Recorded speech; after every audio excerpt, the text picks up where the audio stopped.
Welcome back to another episode of On Pinstripes. I'm Jonna Perlinger, and I'm joined by my co-host Bobby Santoro. Spring training is underway, and we have a lot to get into in this episode, so let's dive right in. But first, I want to kick us off with a fun question. And since we're going to touch on the Yankees traditions, let's just stay in that vein. So, Bobby, what is one tradition another team has that you can either appreciate or maybe you wouldn't even mind seeing the Yankees do something similar? All right. So when you first asked me this, I remember thinking in my head, like immediately, and it wasn't even baseball. I thought about the Cheeseheads in Green Bay because I'm a Packers fan. So I'm like, that's football. But baseball, I looked at it. There's so many good ones. I'm not saying the Yankees should do them, but because they're all like kind of embedded in those teams. Like I love the slide in Milwaukee. That's a huge one. The Brewer going down the slide, all that good stuff. And this is like, I know we're talking about the Yankees and everyone's going to like, but I love the idea in Boston right now of doing the Boston Marathon game. I think it's so great. Like, doing that. I mean, as much as I dislike the Red Sox, I still love that idea of a game. I think those are the two kind of that in my head I like. The chop in Atlanta, I think it sounds so cool, but I mean the Chiefs do it too. Florida State does it. So it's like, I guess it's all like so many sports, but those are kind of the big ones that I thought about. I mean, I went to Arizona to a Diamondbacks game last year, and the pool out there is awesome, but that's not really tradition, it's just the pool out there. But yeah, so those would be like kind of the ones that I like. I wouldn't say I'd bring them here. We'll talk about all the stuff here in a little bit, but I would say those are them. But what about you? So as you were talking there about the Boston Marathon game, it made me think, like, wouldn't it be cool if the Yankees and Mets did a 9/11 game every year? And, like, why is that not a thing? Yeah, I personally think it would be amazing to do. And I think it's very doable. What I think I would love to see, and it's kind of unrealistic. Maybe it could happen, but if they would ever do like a double header, like earlier at one stadium and then over at Citi Field, the other one at Yankee Stadium and Citi Field, whatever. That would be so cool. It's very unrealistic, I think, because of all the moving parts. But I would love to have a Yankees Mets game every year on 9/11. That'd be awesome. That would be sick. But that was not my answer, actually. But like, I just thought of that as you were saying the Boston Marathon game. So the Cincinnati Reds, being the oldest team in baseball, they do an opening day parade. And that's actually a tradition that started like in 1890. So before we even existed as an organization in the Bronx. But the parade is a celebration of the start of baseball, right? And it's focused on all things opening day. And I mean, just imagine the city of New York showing the Mets who Daddy really is, shutting down Times Square, and having a Yankees opening day parade every year. It would be. I think that would be electric to do. I mean, you're going to get you would get so many people there. It's like, obviously everyone loves the Canyon of Heroes whenever the Yankees win the World Series. That's great. But I mean, to have that at the beginning of the season, like, I know April's never the warmest, but over in New York, but I mean, it's maybe a little warmer than October, and it would be just the anticipation. I would honestly do it. I would do that, and I would have that parade go all the way to Billy's, and then everyone hang out at Billy's. Right? Yeah. You know what Yankee fans would say to that? They'd be like, well, we got to get to the World Series. We got to win the World Series to earn the parade. Like, that's what I think Yankee fans would say. Like, yeah. It's, oh my God. Well, we'll talk about this when we talk about the face show, because we have some strong, we agree, but we have strong views on this, and we have strong opinions. And like, yeah, I mean, as you said, we have so many traditions to talk about. And so let's just get into it, right? The facial hair is no more, or like the facial hair ban is no more. So let's talk about that. What was your initial reaction? Like, what are some of the interactions you've been having with other fans, that kind of thing? So my reaction immediately was like, oh, cool. That's awesome. I mean, like, it's one of those things where it was one, I didn't care either way, but but at the same time, it's like, I was like, it's kind of about time they did this. I really thought it was just it was something that George did. I thought it should have, like, once George, was gone and passed away, Hal has always said how he's not his father. I always thought that he was kind of being hypocritical in this aspect of doing something, of having it, be something that his father really liked. And I get it. It was something that the Yankees stood by. But I think if it's gonna help people, I'm not gonna say like, look, if someone wants to come here or doesn't want to come here because of that, I get why that would frustrate people. What I'm trying to say is, though, I feel like it would be something on like, hey, I have an offer from the Yankees. I have an offer from, some of the Dodgers maybe. And the Dodgers, I know the Dodgers always are crazy and outbidding everyone, but that could be something that factors in. Not like I'm not going to be a do or die, but whatever. So I think it's about time. It'll be cool to see kind of things getting a little bit updated and the team being a little bit more, more fun. Look, I get it. It's a private organization. They could do whatever they want, but it's CEOs of companies have beards. It's kind of how things are now. It's the way things are going. And, it's either adapt or adapt or die. I mean, almost like, So I'm on board with the having it like a well kept one. Like the Brendan Marsh beards, like the Duck Dynasty guys beards, that I'm okay with them not doing. I mean, if it's like a nice, well groomed beard, and if it makes you feel like you don't want to feel like somebody else. That's what I thought Devin Williams was starting to feel like too. So I'm glad we did that. But I like it.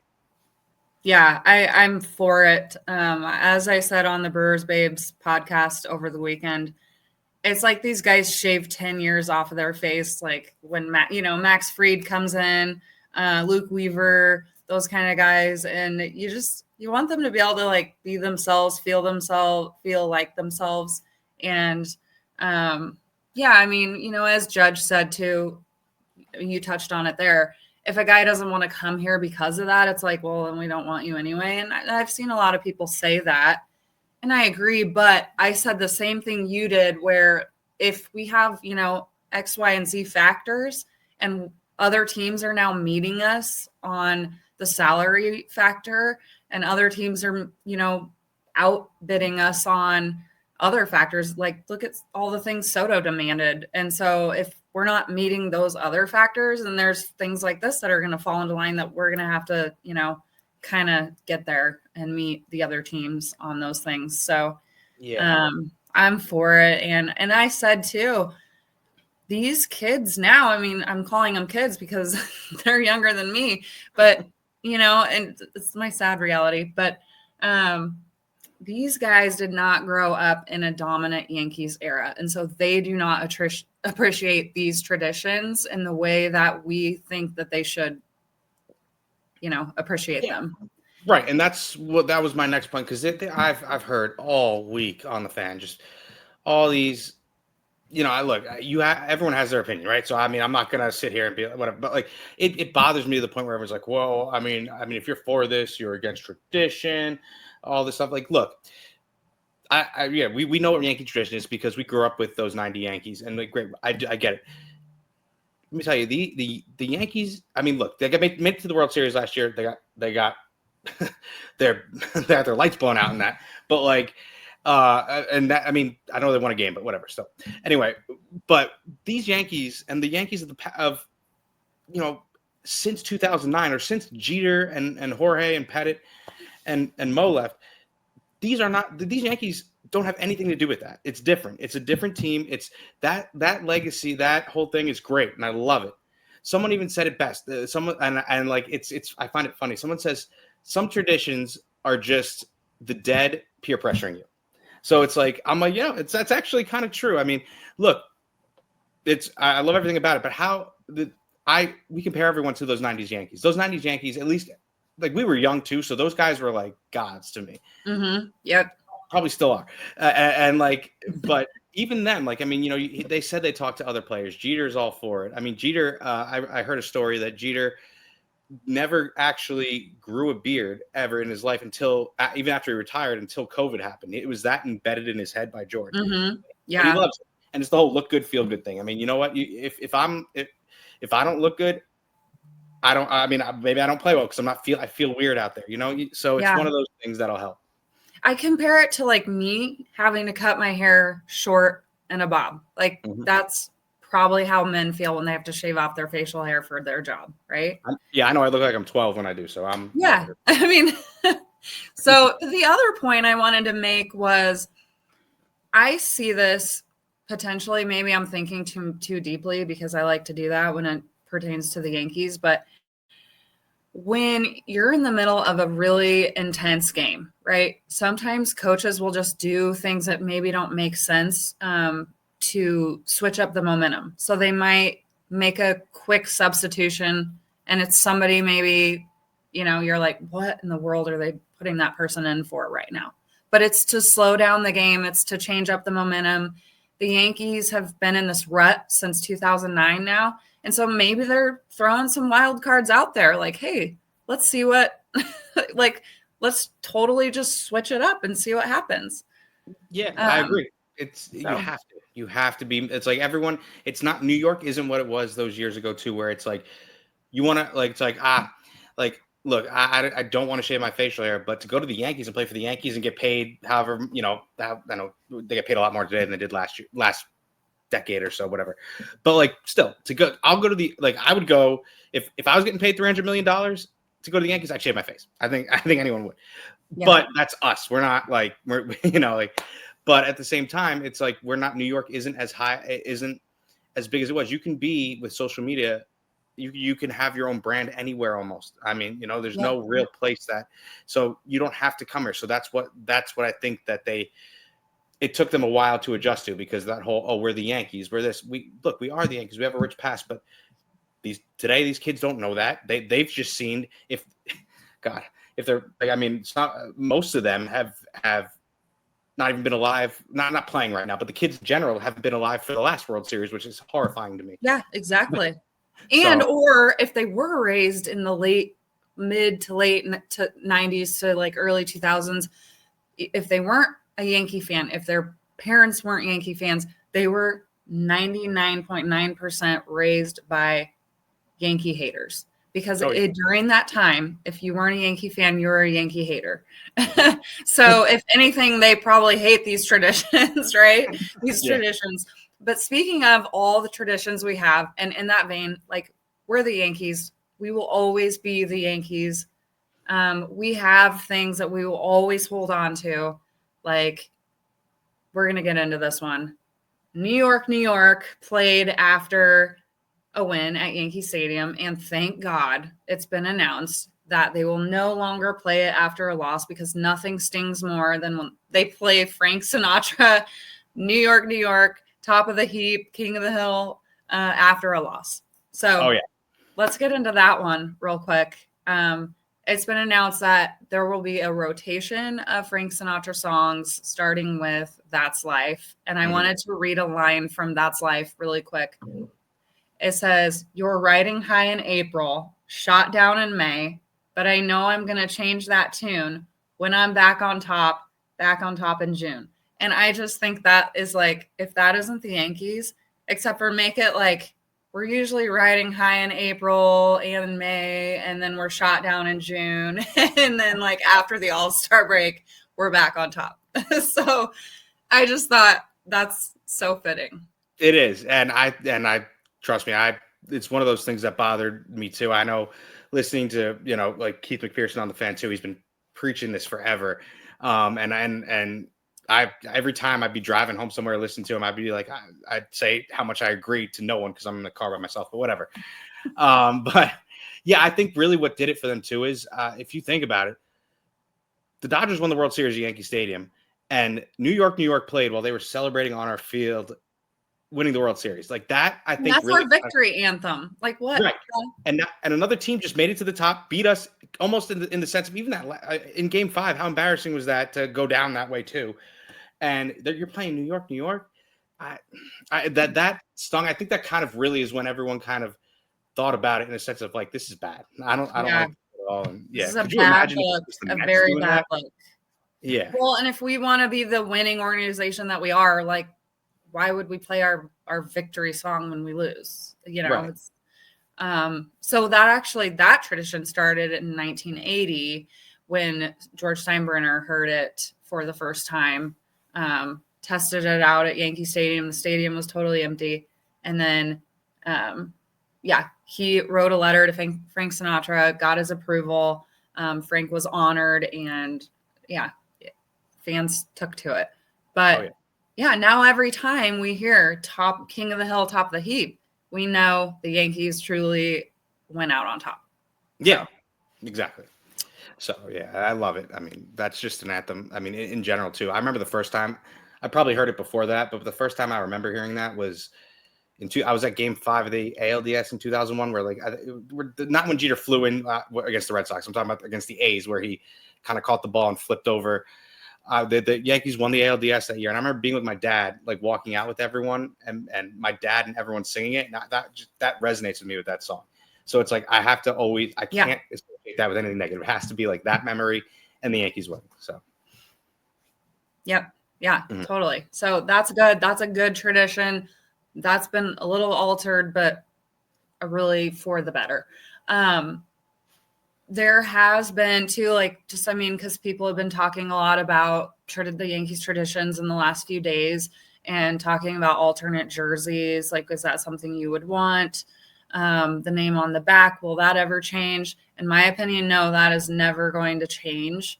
The City Connect thing, we've never had the City Connect, which, like, again, I would never want that because that would cut into nights where they don the pinstripes, and that's just like, that's a no-no.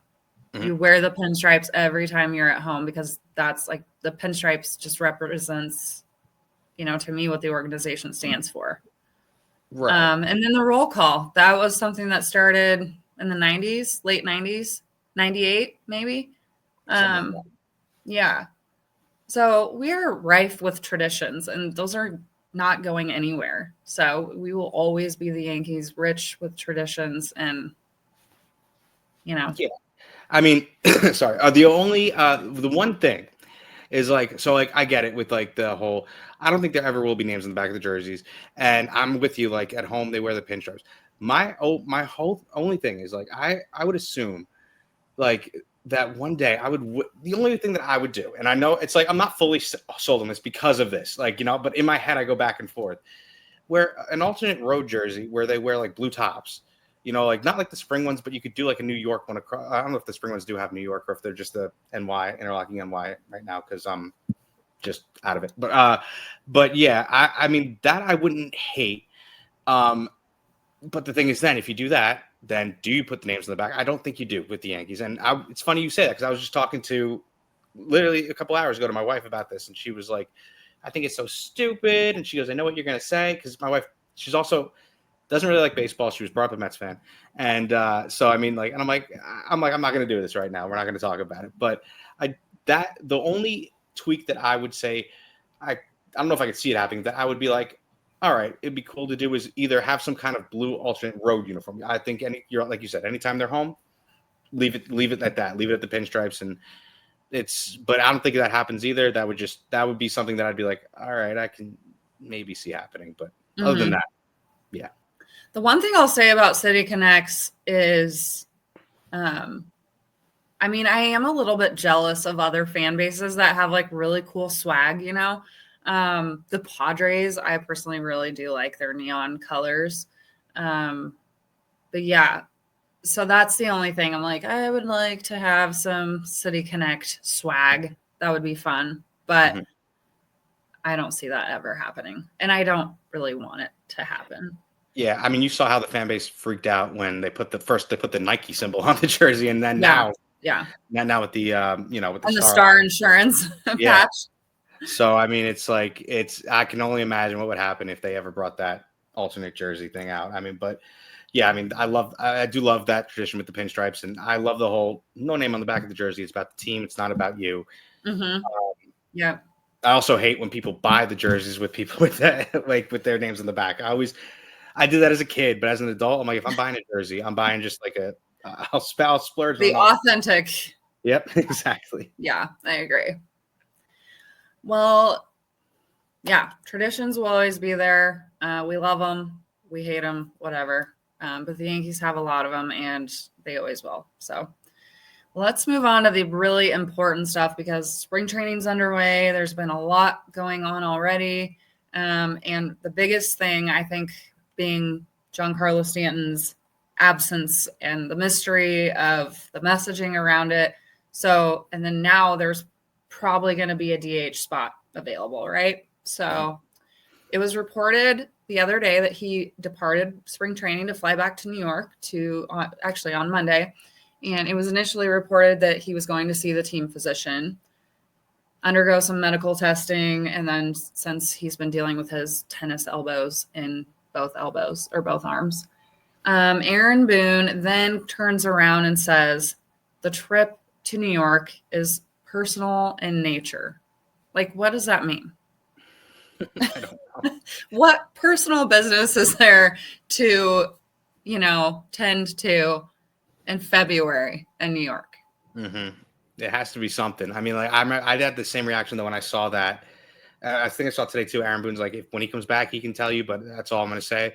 And I'm just sitting there, I'm like, and I said the same thing, like, what? Like, what are we doing here? Like, I mean, it does stink to lose him. And I look. I mean, this is the case with him. We do lose him for a stretch every year. Yep. It's all worth it. Expect him to be out like every April, right? Like that's actually been a thing the last few years. Because last year he didn't come back until what? Like, was that? God, he was out a little bit of a stretch there at the beginning, but he was there opening day, but then he was out for a stretch, and then he came back around the Giants series at the beginning of June, I believe. That's right. Yeah. And I think, honestly, the way he is and the way he's been in the postseason for us, the whole goal with him is make sure he's healthy for the postseason. So I don't, if he, like with these 10, I don't think they rush him back with it. I don't know. Like some people are like, oh, he'll be out till like, now we don't know the true extent of it yet, but like from everything that we've heard, I know the two, tennis elbows thing, he's not going to play at all in April, in my opinion, because look, in April, it's cold, you're uncomfortable. There's so many things that factor into it. You want him, especially if it's, with like elbows or any kind of like joint or body part or muscle body part or anything like that. You want to make sure that they're not playing in cold weather, that they're loose, they're warm. So I don't think we see him the earliest until May. I don't know about if it's till July, then I mean, it's going to be a little tough. It's just, they're going to have to do something to replace that. Yeah. It makes a lot of sense now why last year, like it seemed like they were coddling him. He would get like every 3 days off, every day or every other game, whatever it was. It was very frequent. And it was like, what is going on? Mm-hmm. So, I mean, I guess at least that's good. There was a reason for it. And it wasn't just like, oh, we just need to give him a lot of time off these days. But, he does take a long time to heat up. So that's the other kind of concerning thing. We'll see, I guess, what happens. Aaron Judge did say he went out to dinner with him. He's got a positive mindset with everything. I want a healthy G in the middle of the season.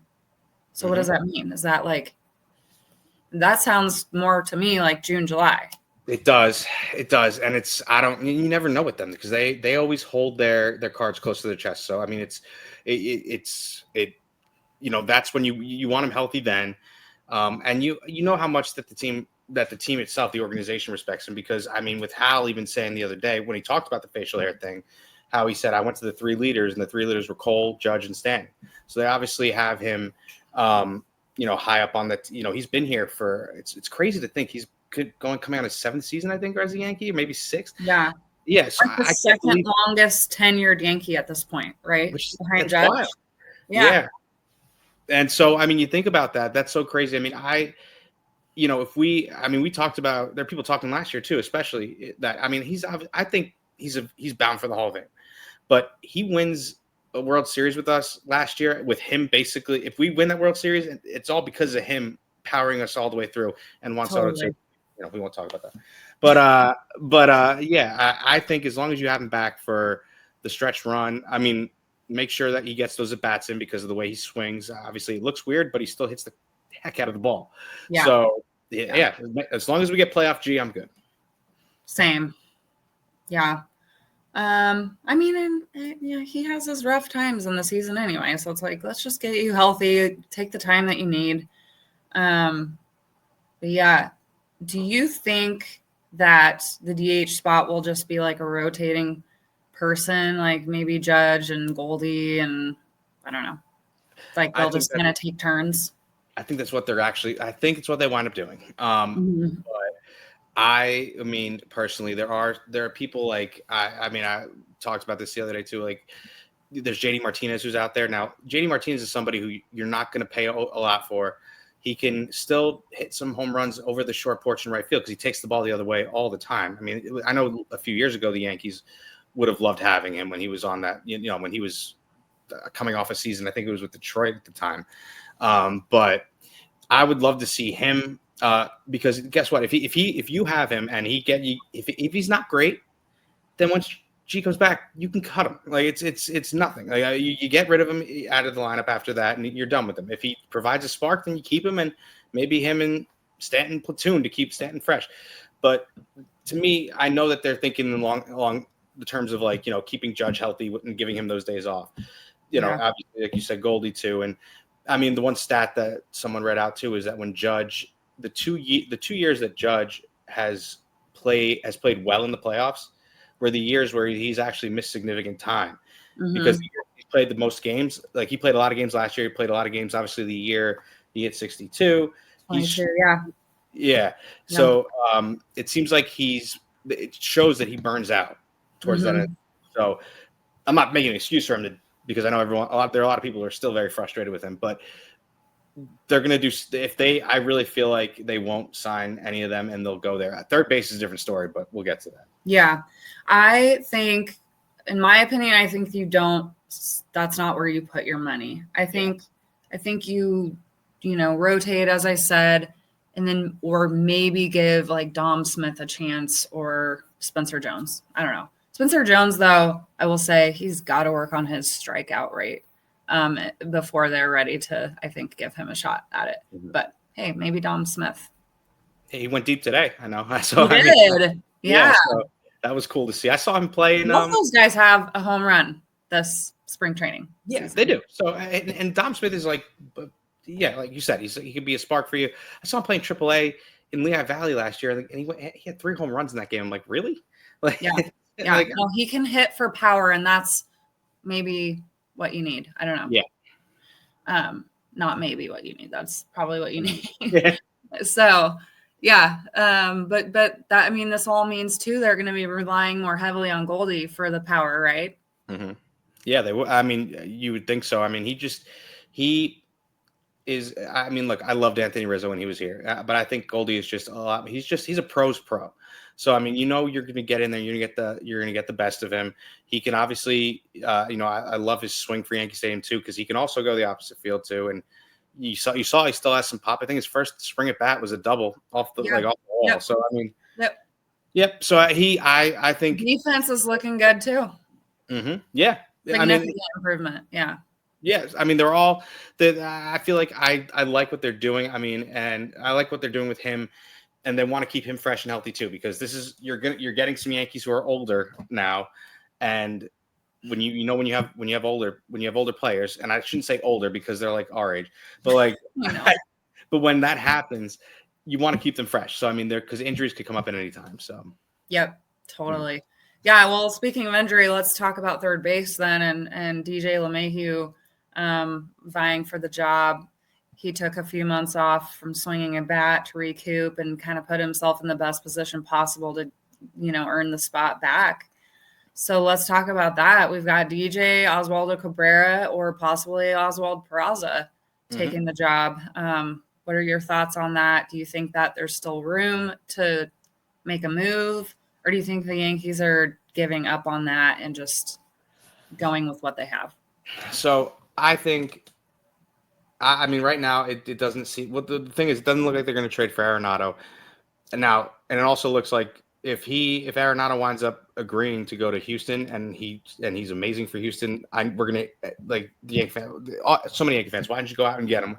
That'll be so frustrating because do I think Nolan Arenado can help this team? Sure.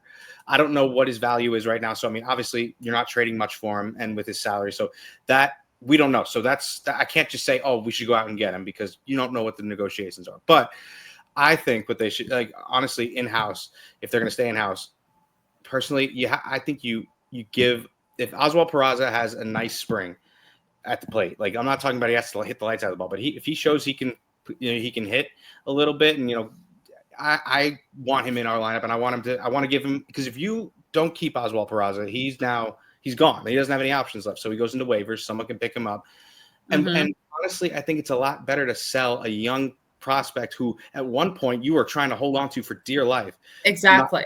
And he's on the upswing stats wise, right? Where Arenado is on a decline. Let's be honest. Exactly. He's aging out. And Peraza last year, 243, 343, 750 slash line with 16 home runs. Yep. He's on the upswing. And I also put Cabrera side by side with Arenado, and he's obviously young and on the upswing stats wise too. And the two look very similar at this point. They do. To me, why? It's just, it doesn't make sense. Right. So and to me, like you said, and Peraza is a very good defensive player. And Oswaldo, I love Oswaldo, and I could see him at third. He could play anywhere. Like, they really should use him like how Ben Zobrist used to be used. Yeah. They don't, but they should. I mean, he could go. I mean, he could spell people in the outfield. He can play any of the infield positions. The one thing is, the Yankees always preached how the defense was awful last year. So look, DJ LeMahieu isn't an everyday third baseman anymore. He's a shell of himself. I love I love DJ LeMahieu. He's a great guy. He had that home run he hit in Houston years ago. We wound up losing with Chapman giving up that walk-off. But he hit that home run to tie the game up. I went nuts. But he's a shell of himself. So he's also not a third baseman. Oswaldo's not a natural third baseman. Even Peraza is more of a shortstop too. But look, if you're going to sell me on, if you're not going to make a move, I'd rather Peraza and Oswaldo. If you're going to tell me that you're not going to go out and get Arenado, but you're going to keep DJ in that spot, what are we doing? I mean, it's because I'd rather have Arenado than DJ at this point. For sure. Yeah. They might not, because it's probably they already have DJ under contract and they're paying him already. So, but I think they should go with Peraza, and if he doesn't work out, then you DFA him mid-year, but give him a shot at least, Agreed. Yeah. I think it's been a long time coming for him to actually get a real shot at an everyday, position, and what better time than now? Mm-hmm. Exactly. So according to John Heyman, the Yankees are done spending.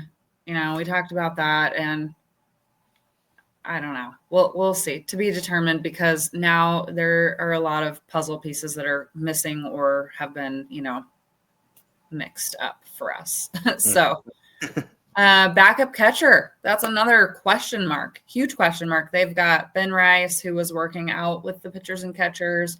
JC Escarra is a name that's risen that could be a possibility. And then obviously you got Alex Jackson, who we got in the who did we get him from? In the Trevino deal? Yeah. Yeah. And so, but yeah, JC Escarra, he hits from the left side of the plate, so I like that, and he's got a little pop. He had 12 home runs last year, 64 RBIs. His slash line was 261, 355, 434. Yeah. So he has a real shot at it too. He does. And I originally had gone into, I remember we've talked about it. For me, I was all on, but I still am, but I would love Ben Rice to be the backup catcher. But if Escarra can hit like he's doing, I know right now, at least MLB.com has him only at that one, has him only having one hit. But I don't know if he's had, but I don't know. I feel like didn't he go deep recently too? I don't know. I'm not sure if didn't he this spring training season, maybe? Yeah. So that's why I don't know if MLB updated their stats for spring training just yet. But I honestly, to me, it's either one of them works. I've seen Ben Rice have a great arm behind the plate, but I've also seen him the other day against Toronto, and Dunedin short to throw miserably to second base too. So I don't know what happened there. If that's just him just getting used to being behind the plate. And either one of them, honestly, as long as they can provide that little, like a little spark behind the plate. The best backup catcher I think I've seen for the Yankees was Jose Molina for those years. Because, he was great behind the plate. You knew you weren't getting much batting wise from him, but he was a good catcher behind the plate. Mm-hmm. The only issue I have with him, though, is if you have either him or Rice as your backup catcher, you're having two lefty backup catchers, which I don't know how the team feels about that. I'm okay with it because I'm a lefty. That's a good point, though. Yeah. So, but then again, I mean, you have to see more into Alex Jackson. But if Ascara keeps hitting well, I mean, you might as well give it a ride, though. Yeah. I'm really bummed we gave Higgy away because he would have been a good backup for Wells, and he could have taught Wells a lot. Yeah, I mean, Higgy. Do you remember that spring that Higgy had like 9 home runs? Yes, but then flipped the switch right away when the season started. I was like, what the heck? But then last year he had a really good season with the Padres, and he's in Texas now with the Rangers. So we'll see how he does down there. But yeah, true. I miss Hig Dog. Well, let's get to some other items here. Jason Dominguez, he's getting his shot at the left field job. People are up in arms a little bit about his defense. His little bobble in left field the other day. He came to spring training 7 weeks early to start prepping and proving at the position. So you got to give it to him for that. And also, the Yankees placed his locker right in between Perlinger and Judge. And Judge said to him on the first day, he's like, they put you between 2 former Rookie of the Year. And he's like, it's going to be your year. So I think I love that the Yankees did that, and they're thinking ahead. Because, I mean, what better guys to learn from and, model himself after than those two? Yeah, I agree. And, look, he clearly is struggling in left field because he was a center fielder the whole time down there.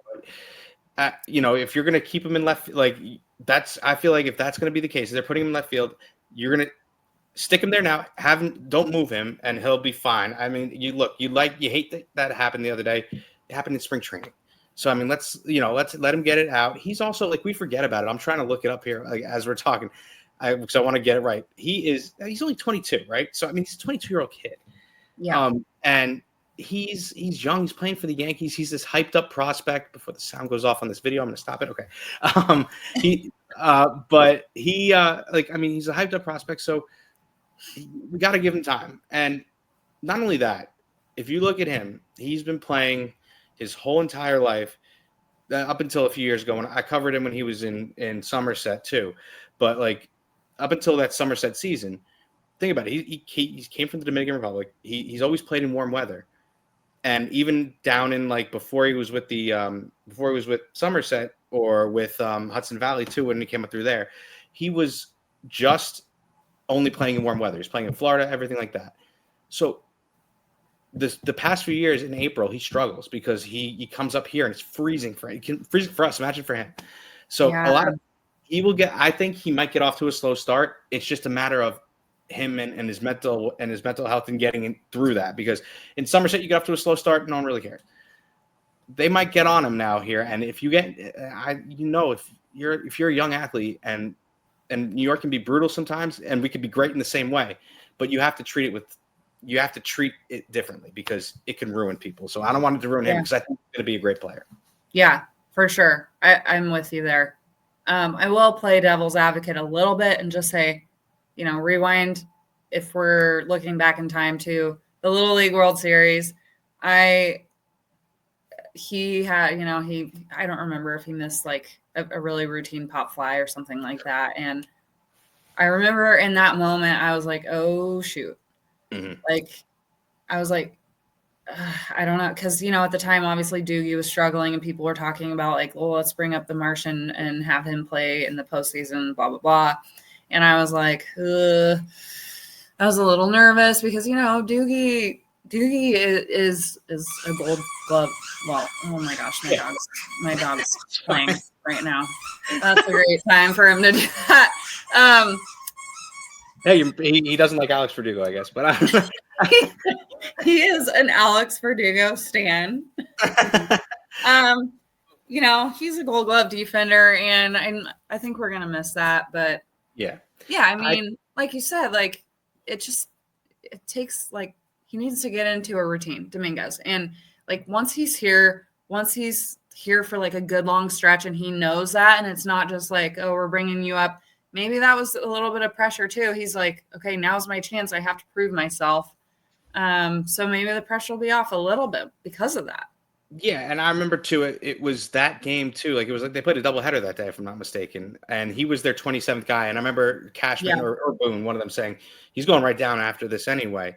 And he was like, yeah, it was tough for him all year too because he got hurt. The play, I remember the play now. The play was, I think it was when one of Clay Holmes' blown saves, but it was I think he hit the ball out to left field and he was trying to come up with it to throw someone out at home and he bobbled it. And yeah, I mean, you have that. Obviously, now that Verdugo's gone, I mean, we didn't even talk about the free agents, like how he could come back.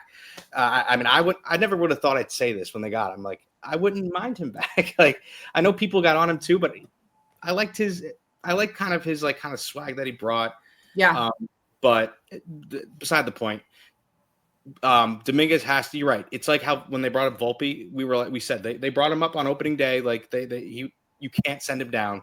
That would just destroy his psyche. Even when they started to lead him off, he was doing so well in that 6th spot, I think it was. And I remember when they moved him up to the leadoff spot, I'm like, this is gonna mess with him now. Like if he struggles, you send him back down. And he was great for the first week as a leadoff hitter, but then it happened. So yeah, he had that stretch too where he had that on base, like he was on base, like I don't remember, several times in a row. It was like it was a lot. But anyway, yeah, that messed with him for sure. So we'll see, to be determined. I'm excited to get a full year of The Martian. And I mean, the last thing I wanted to cover was Scott Effross exited the game today with a leg injury. And I don't, have you heard anything about it? Do you know any specific information about it? I don't know. All I know is that he's got to go. He's got some bad juju on him because it was after one pitch, if I believe. And I mean, he came over in that Rizzo trade, if I'm not mistaken, right? I think that was that. Like, I don't know if it was a different trade, but I know we got him from the Cubs too, and then we got Luke Trevino that year too. Was it in the Jameson Tyone deal? Maybe that might have been it. Yeah. Well, yeah. And I love his arm angle with the way he throws and everything, but he's just he can't stay healthy right now. We hope he's all right and can eventually help, but it's in that bullpen is really all going to be about getting your way to Weaver and Devin Williams to end the game. So obviously Tim Hill being back is good. You want to make sure that last year I like Tim Hill, and it's wild. The flip of stats from when he was with Chicago to New York is just nuts. Totally. So, and that's the credit to Matt Blake. And so hopefully that stays the same too. So, I mean, you want Effross back. We have a good back end of our bullpen, but you need more. Obviously, nowadays, Cole's another year older, and I love Garrett Cole, but how many more times? I love it when he goes complete games, and he does the one complete game shutout against the Astros that year. I remember going crazy for it. It was the day after my wedding, actually. So, and I'm sitting there watching it, but that's awesome. Yeah, I mean, our pitchers nowadays don't go that long, you rarely see it, and we will need him in our lineup, in our rotation in that bullpen, because I mean now I guess Clayton Beeter, I know they're trying to make him a reliever, so he'll be there. So yeah, I mean between Effross and Jonathan Loaizaga, it's like, guys, can somebody please stay healthy? We really need Loaizaga to stay healthy this year. Yeah. You almost forget about Loaizaga too, just because of how long he's been out. And I forgot that was right at the beginning, right, last year. Yeah. Pretty sure, was that spring training? I believe it was, and he was out all year. So right, yeah. And he was coming off an injury from the year before. Yep. So obviously he wants to make it back too, and we remember seeing how electric he was at times. So and having him set up for Weaver, who sets up for Devin Williams. I mean, that right there, like that 3-person, whatever, that trio will be sick. Yeah, it reminds me. I keep going back to I remember they used to do that. Tori used to love doing it with Tanyan Sturtz, Flash Gordon, and Flash Gordon. and Mariano Rivera. He called it like Tangomo, I remember, and it was and they loved doing that because Tom Gordon was always a good setup man. And then it blew up in the ALCS in 2004, but whatever. But yeah, like you love having that kind of bridge to the closer and just knowing almost certainly like, hey, if we get to the 7th inning, we're good. So that's definitely what you want. And Loizaga, I almost called him Lasagna because everyone says Johnny Lasagna.